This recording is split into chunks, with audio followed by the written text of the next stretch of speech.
সম্মানিত দর্শক, আজ আমরা এমন এক বাস্তবতার সামনে দাঁড়িয়ে আছি যেখানে টাকা পয়সা পরিচিতি ভালোবাসা সবকিছু থাকা সত্ত্বেও মানুষ মৃত্যুকে থামাতে পারে না।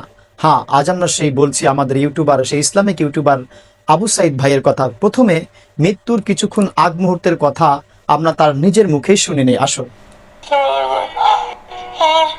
আমার ভেতরটা পরে থেকে দেন শুধু আমার সব শেষ চলছে। একটাই পানি এত বড় হয়ে যায়, আমি তো এভাবে পানি খুলতে পারি।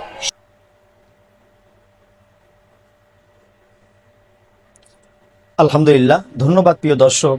দেখুন, আমরা স্ক্রিনে দেখতে পেলাম সেই আমাদের ইসলামিক ইউটিউবার আবু সাইদ ভাইয়ের নিজ মুখে মৃত্যুর আগ মুহূর্তের কথা। আজ আমরা এমন এক বাস্তবতার সামনে দাঁড়িয়ে আছি যেখানে টাকা পয়সা পরিচিতি ভালোবাসা সবকিছু থাকা সত্ত্বেও মানুষ মৃত্যুকে থামাতে পারে না।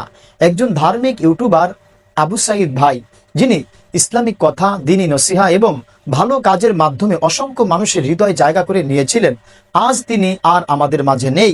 ইন্না লিল্লাহি ওয়া ইন্না ইলাইহি রাজিউন। দেখুন দর্শক, ক্যান্সারের মতো কঠিন রোগে আক্রান্ত হয়ে তিনি দীর্ঘদিন লড়াই করেছেন। তার চিকিৎসার জন্য অনেক ইউটিউবার ভাই, অনেক সাধারণ মুসলমান ভাই লক্ষ লক্ষ টাকা সাহায্য করেছিলেন।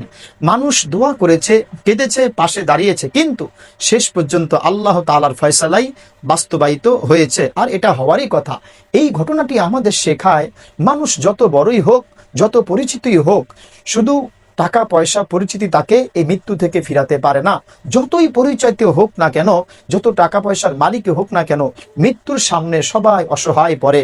আবু সাইদ ভাই চলে গিয়েছেন, কিন্তু রেখে গেছেন বড় একটি শিক্ষা। প্রিয় দর্শক, সেই শিক্ষাটি হলো আপনার আমার জন্য, আমাদের জন্য এই দুনিয়া স্থায়ী নয়। আজ আমি আছি, কাল হয়তো থাকবো না। তাই আসুন আমরা অহংকার ছেড়ে দেই, গুনাহ থেকে তওবা করি, নামাজ ও নেক আমলের দিকে ফিরে আসি। কেননা আল্লাহ রসুল সাল্লাল্লাহু আলাইহি ওয়াসাল্লাম বলেন যে দেখো, মৃত্যু আল্লাহ তাআলার পক্ষ থেকে অবধারিত, আল্লাহ কোরআনে বলেছেন।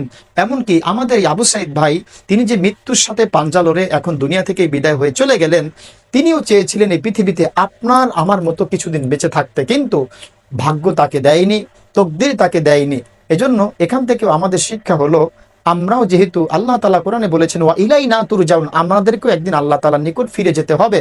তাই আসুন, যেতেই যখন হবে, আমি আপনি কি নিয়ে রওনা হলাম?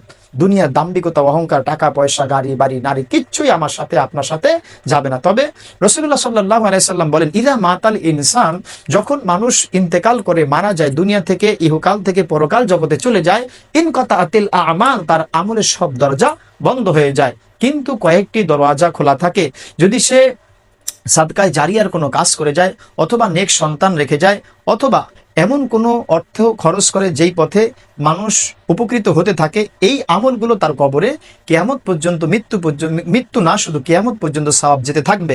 মহান আল্লাহ তাআলার নিকট আমরা সকলেই দোয়া করি, আমাদের এই আবু সাইদ ভাইকে আল্লাহ তাআলা জান্নাতের উচ্চ মাকাম দান করেন, তার অন্যায় ভুল ত্রুটিগুলো আল্লাহ তাআলা ক্ষমা করেন। আমিন ইয়া রাব্বাল আলামিন।